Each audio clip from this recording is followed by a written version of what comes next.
करवावहै तेजस्विनावधीतमस्तु मा विद्विषावहै। ॐ शान्ति शान्ति शान्तिः। The next poem is Casabianca. Casabianca.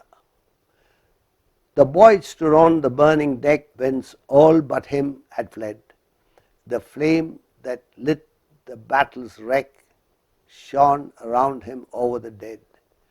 Yet beautiful and bright he stood, as born to rule the storm, a creature of heroic blood, a proud though childlike form.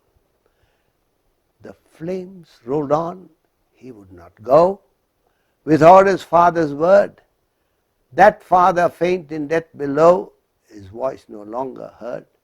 He called aloud, say, Father, say, if yet my task be done. He knew not that the chieftain lay unconscious of his son. Speak, Father, once again he cried, if I may yet be gone. And but the booming shots replied, and fast the flames rolled on.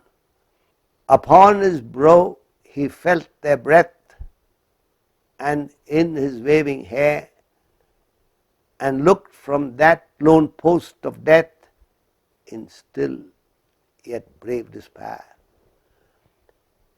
and shouted but once more aloud, my father, must I stay? While over him fast through sail and shroud the wreathing fires made way.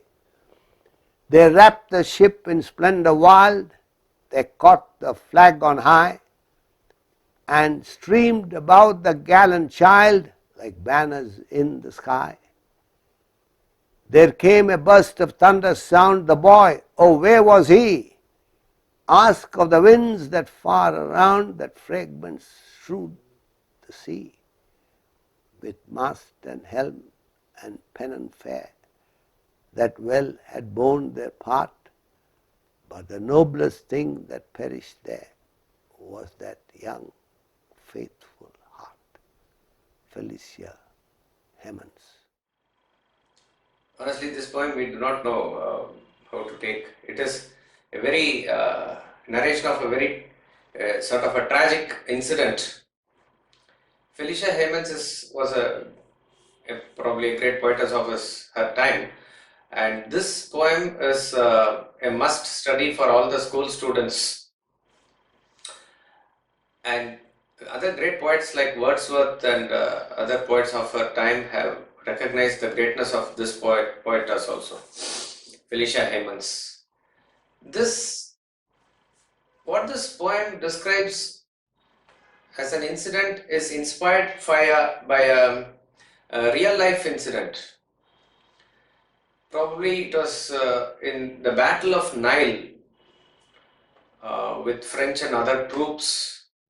There was a battle in the middle of the sea, and that is where this young boy Casabianca, who was also a part of the crew or the sailors there, he had been in the ship with his father, who was the admiral and who was in the navy. And though this particular poem does not give any historical account, it is probably inspired by the incident in that battle, and only the poet's description of that particular characteristic of that boy stands out in this poem.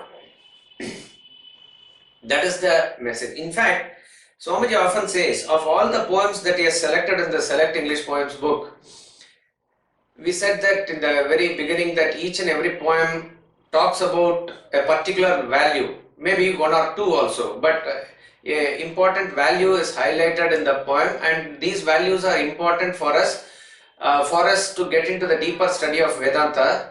So essentially the Vedantic message we derive from these poems. We saw in the turkey and the ant also, we saw in the pond also, each and every poem has a particular message. And it is very clear in all other poems. But this poem is sort of, within quotes I am saying, controversial. What is the message that we can derive out of this poem? The story or narrative is very simple again here. The admiral, his father, went in the ship below to attend to some important work there amidst this battle, because he was probably one of the commanders or one of the main persons there. He is there, and he had asked his son Casabianca to stand up in the deck and wait for his instructions. But in the meantime, in the battle, he was dead. So he was dead in the battle below in the ship, and the enemy ship probably has set this ship on fire.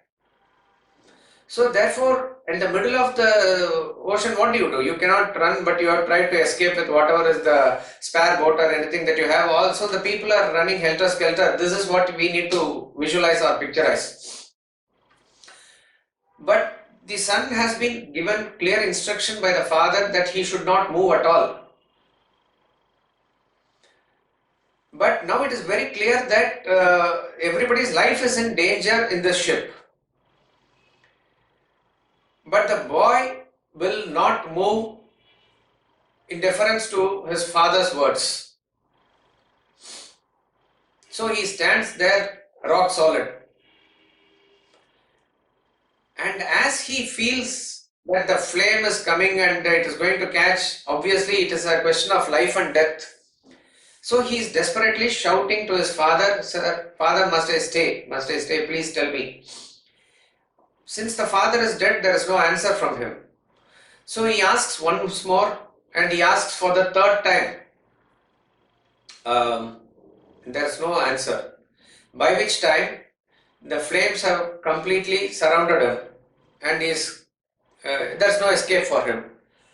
And finally, the flames also probably reach a point where in the ship there is explosive material, and the whole ship now explodes. So he is thrown into the sea. And it's a very tragic end to the life of that boy. So Swamiji said many people asked him as to why he included this poem amongst all poems. What does it really convey? Probably if we do not read the message, probably we may even misunderstand. Misunderstand in the sense, it may be looked at from the angle of a stupid boy who is not intelligent enough to protect his life. But is that the message that we want to read here? Why is it considered a great poem? And when we say, again, you can say it is all subject to interpretations of the authors and interpretations of commentators. But if something is having a value as being applauded by great poets of their time, and it has been made as a study material, then there is something else that we need to also understand deep that is given in the poem. Isn't it? That is how we derive messages from incidences, Puranas also. You need a proper commentator and interpreter to get the messages also. So if you say Vishwamitra fell for Menaka and therefore what is the message? So if Vishwamitra himself had no chance, where is the chance for you and me? Let us not try any tapas. That is not the message.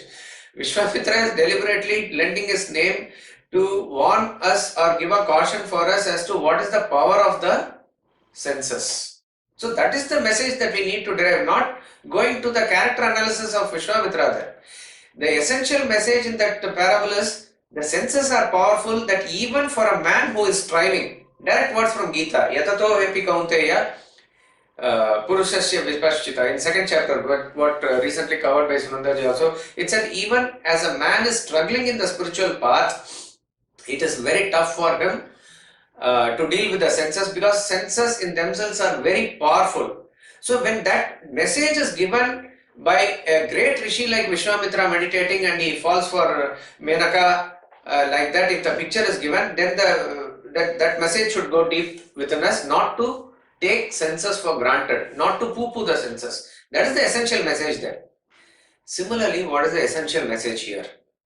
The essential message here is the sort of a great adamantine will of that boy who had implicit faith in his father.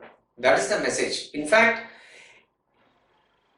a stubbornness, or any character for that matter, how any emotion also for that matter, how you are going to utilize it in your sadhana really counts.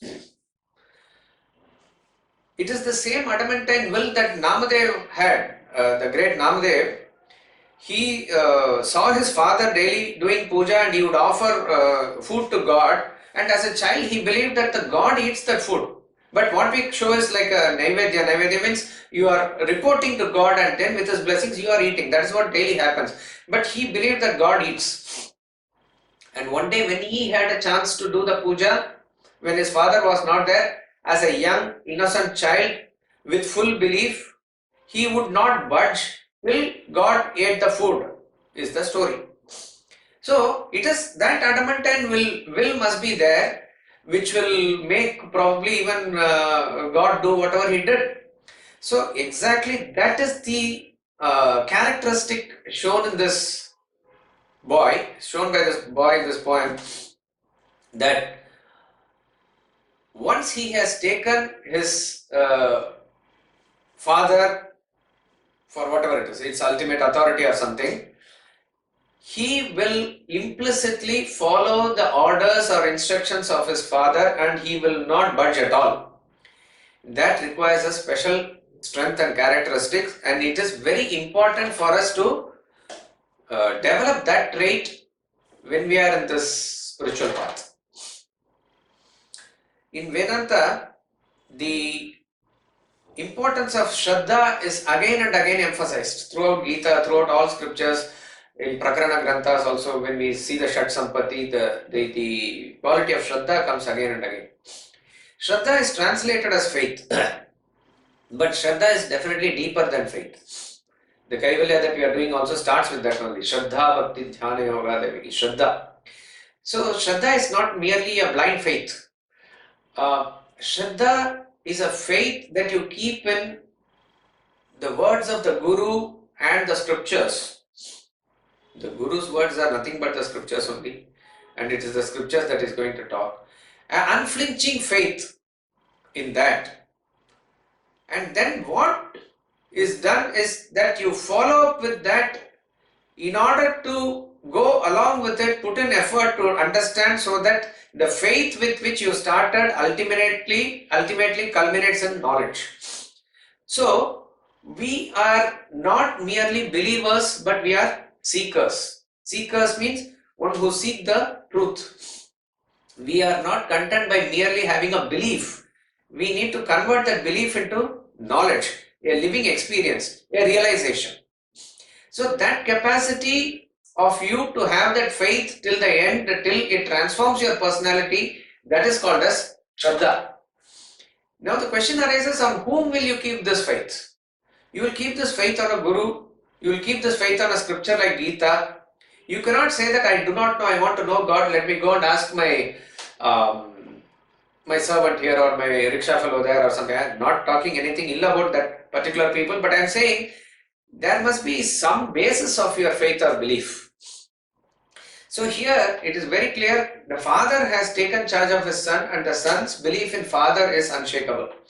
So it is exactly like that is the relationship with Guru for us in this path, that he is more than a parent who incubates the disciple in his custody, and then he gives birth to a real human being at the end of the education. So his responsibility is high.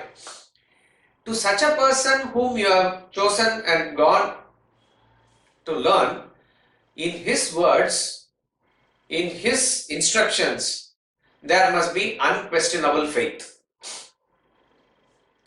Does it mean that we do not use our intellect at all? Does it mean that we should not question at all? No, you must. That is why In chapter 4, verse 34 of Gita, he says, Tadvidhi pranipatena. First he says pranipatena. First go and surrender. That is the devotion of the mind. You have to completely surrender unto the Guru. Because you are at a disadvantageous position and you need knowledge. If you are sick, you have to have some faith in the doctor. If you keep on doubting every doctor, okay, you need not consult any doctor, then but your health will deteriorate. So somewhere you have to fixate some person who you believe can treat you, and to that person there must be absolute surrender. So pranipatena is first given, that there must be absolute surrender, absolute devotion. Prostrating. Pranipata means prostrating. That I submit myself to you completely. It is in this ambit, it is in this background, the next quality comes pariprashnena. Then whatever is being said, you can definitely clarify your doubts, question till you understand it is the obligation of the Guru to explain it also. And then Sevaya comes as the physical trait, where you are expressing your gratitude by way of service, which is a physical discipline. So in other words, body, mind, intellect, all are employed in the gaining this knowledge, but the essential thing is the surrender of the mind. Because mind completely, the ego completely surrenders, and then you take the implicit instructions of the Guru. There are very many great parables in our, because this Guru Shishya relationship is given a very, very high value in our Indian tradition, and we saw that in the when we had this glory of Guru celebration of Guru Purnima also. Inspiring examples, Ekanatha, Ekalavya also we know in Mahabharata. There was a great Vedic rishi called Uddalaka Aruni. Uddalaka Aruni is the, I think, rishi in Chandogya Upanishad who gives the most famous statement Tattvamasi to his son Shvetaketu. Uddalaka Aruni, that Aruni was a disciple of Rishi Dhaumya. And this story comes in Mahabharata, that Rishi Dhaumya is instructing Aruni and other disciples in his Gurukula, and the disciples fetch firewood and other essential items for the ashram, and as he is with the disciples, a message comes that the field that belongs to the master Dhaumya is flooded. The embankment that protects the field on one side is broken, and water is flooding the field, which is to be immediately attended to. Otherwise, it may damage the crops or whatever it is. So he tells Aruni to go and attend to it. Immediately runs there and he sees that it is broken, probably beyond repair. He tries everything to amend it, it does not work. But he has to stop the water at all costs, and what he does is that he puts his body across the broken area of the embankment and stops the water, and it is night, in a shivering cold also, he does not budge at all. Throughout the night he is there like this. Next morning, as the attendance is being taken and the sage asks, where is Aruni? The others say, yesterday you had sent him to repair the field, and they go there and they could not find him. They shout his name and a feeble voice comes that, Master, I am here, and they go and see that he is there in the field lying across and stopping. Everybody is very moved, and the Guru immediately tends to him personally and blesses him, and he says, you will be a shining example of Guru Bhakti forever, he says. This itself, like this, various stories are there. A very implicit following of instructions from the disciple point of view alone is enough for him to acquire the knowledge. It is evidenced in very many ways. Now, from the modern point of view, where we have so many gurus, so many teachers, does it really work in Kali Yuga? Does it work in our modern days? These questions will definitely arise. What you have to first understand is the essential relationship based on a person who is a disciple. See, there are people who are called as Vidyarthis. Vidyarthi means one who seeks Vidya. There are people who are Antevasins Antevasin is one who stays with the Guru and learns something. But Shishya is different. So like that, like categories of various names of Guru is also there, various names of disciples are there, a student is there to indicate various levels of relationship or various aspects of their relationship also. A person who has surrendered himself, that's why I can openly say here also, Swamiji says, I have got many students, and you can say obviously very many followers are there, or you can say devotees are there, but disciples I can count on the fingers, he says. Like that he says, that is his experience over probably 60 plus or 50 plus years of teaching. So a disciple is somebody who is different, who surrenders to the Guru with the aim of self-realization in mind and follows the implicit instruction of a Guru, come what may. That is a disciple. So we see that many people may claim others to be their gurus. I am a follower of this particular Guru, I am a follower of that particular master. They may all say, and the others may also be there in their list or something like that. That does not automatically turn into a Guru-Shishya relationship.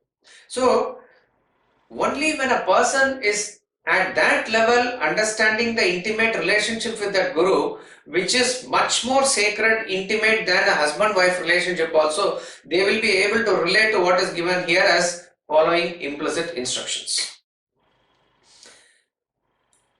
Such is the caliber of the Guru, such will be the caliber of the student. But for argument's sake also, if you take a hypothetical case that if the Guru is not good enough, within quotes, we should not even utter such words, but I am saying, if the Guru is not, or a false Guru, to such a person, if a person completely surrenders, will it work? If he follows the instructions implicitly, will it work? The direct answer is yes, it will work. But you need to analyze certain things before you come to this conclusion also. Why would you surrender to a person who is a, within quotes again, false Guru? See, we surrender to a person assuming that obviously he is above us, and that is the implicit faith. Where does surrender come? Surrender comes when something is beyond your intellect. So it is this person who we consider, and Guru is taken to be as though representative of Ishvara in the human form, that he is the connection between you and God, and to him you surrender with the aim of absorbing the knowledge. So as far as you are concerned, you will surrender to a person who is definitely above you. Surrender comes only in the area of ignorance, and ignorance is what your intellect cannot judge. It is above your intellect, so you are ignorant of it. With your present level of intellect, if you can easily assess certain people, and let us say you can assess a person at your level or at a lower level, and you know that characteristics of person and you know about that the conduct of that person, would you try and surrender to that person? It will not come. Naturally, that surrender will come only to the person whom you revere, who you see evolved much more than you. He may not be 100%, but if you are at 20%, even a 60%, 80%, all these people are great gurus for you only. So to that person only whom you will surrender, and such a person, you need to ask this question, why will he take you for a ride? Because you yourself have chosen a person who is above your intellect. You know that what he has been inspiring you for whatever reason. You also come to a conclusion that this particular person is my doctor based on certain recommendations. His track record, he has been serving people for long, he has been working in this hospital and this hospital is reputed. Various other corroborative evidences are there. Incidentally, we have released this Role of Faith video. Release means we have uploaded that in the YouTube. Probably Anuradha will send you the link on Sunday, or I will send the link or give the link at the end of the lecture. We are talking about this only. In faith, that your intellect helps up to a point, but beyond the point where your intellect cannot help, that is where you need to surrender. And if at any point of time if doubt arises in you, whether this person is, really worth having as a guru or whatever it is, any such doubts or suspicion, you will appreciate that this will be the case with reference to any relationship. Faith cannot be in broken measures. It is either you have faith fully or you don't have faith at all. That's all it is.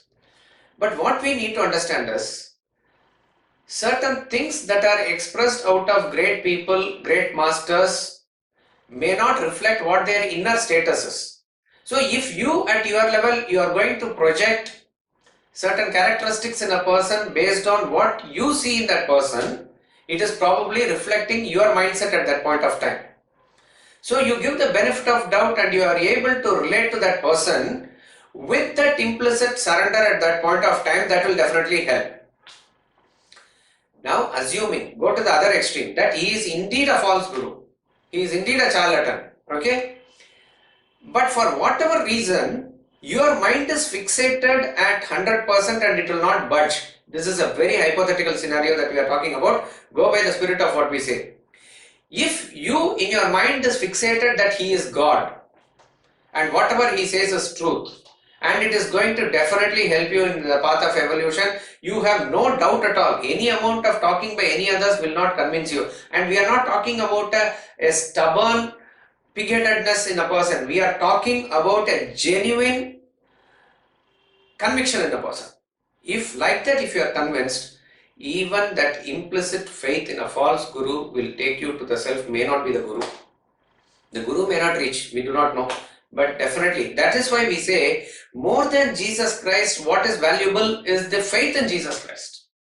If a person has that type of a faith in Jesus Christ, he will definitely save, means he will save, no doubt about it.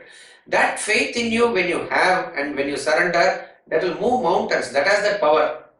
And that is the faith that we need to develop. And what we are doing in our Vedanta studies, developing an intellect and other things, is to only ultimately develop this faith in that supreme reality. In that process, it is by God's grace you will encounter with that guru, and that guru you must have full faith, complete, abject surrender. We'll just see the poem here. The boy stood on the burning deck when all but him had fled. All had fled. Everybody had gone except him. The flame that lit the battle's wreck shone round him over the dead. So many people are dead also, and the flame is, burning there. Yet beautiful and bright he stood, as born to rule the storm. A creature of heroic blood, a proud though childlike form. This shows the characteristic, a person with firm conviction, and that is what is the picture that is given here.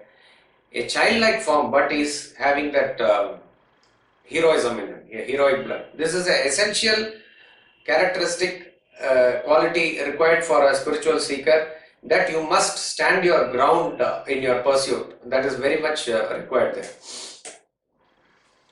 The flames rolled on. He would not go without his father's word. The father faint in death below, his voice no longer heard. The father obviously is dead, so his voice is not heard at all.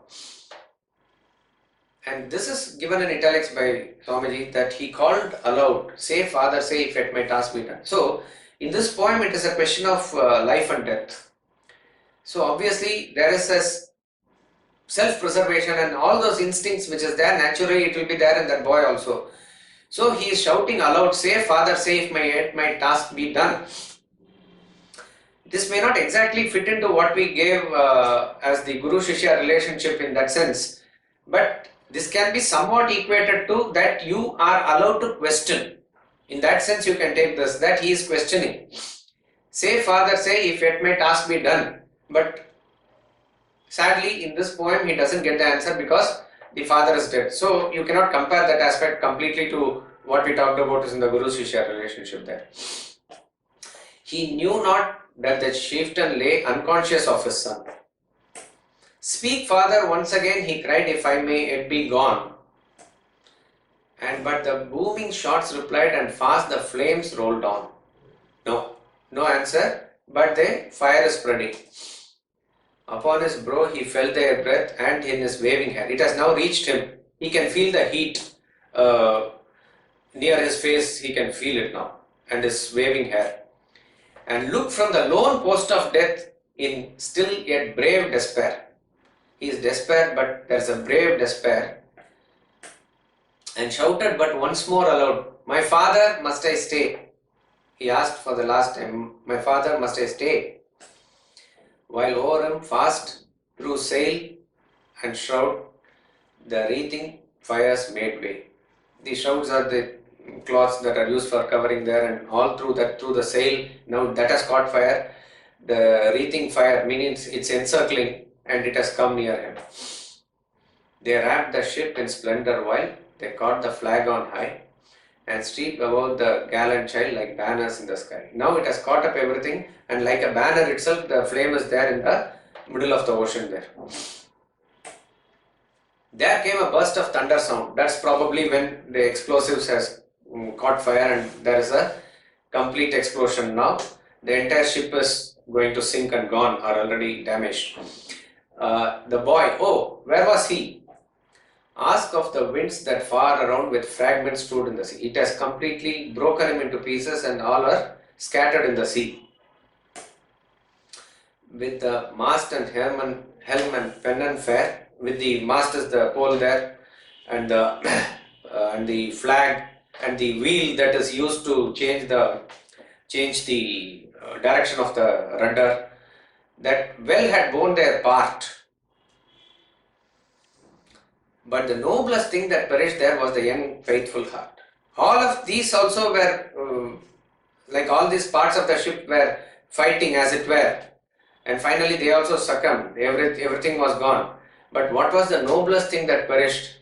The noblest thing that perished there was the young faithful heart. According to me, even the last line needs to be italicized. That is the key message in the poem. Young faithful heart. That faithful heart is the essential quality required in a disciple.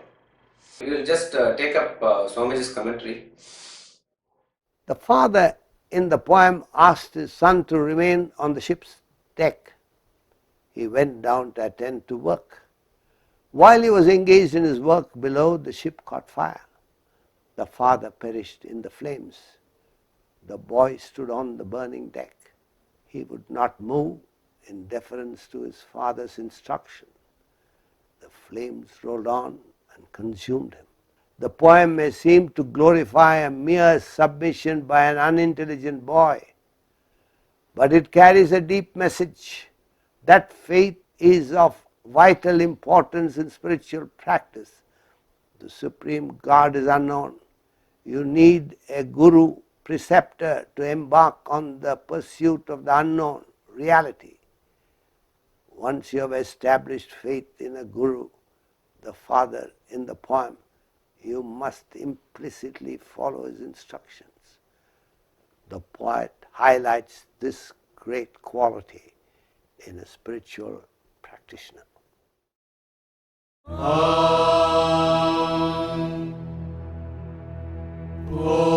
Purnamada Purnamidam Purnat Purnamudachyate Purnasya Purnamadaya Purnamevavashishyate. Om Shanti Shanti Shanti.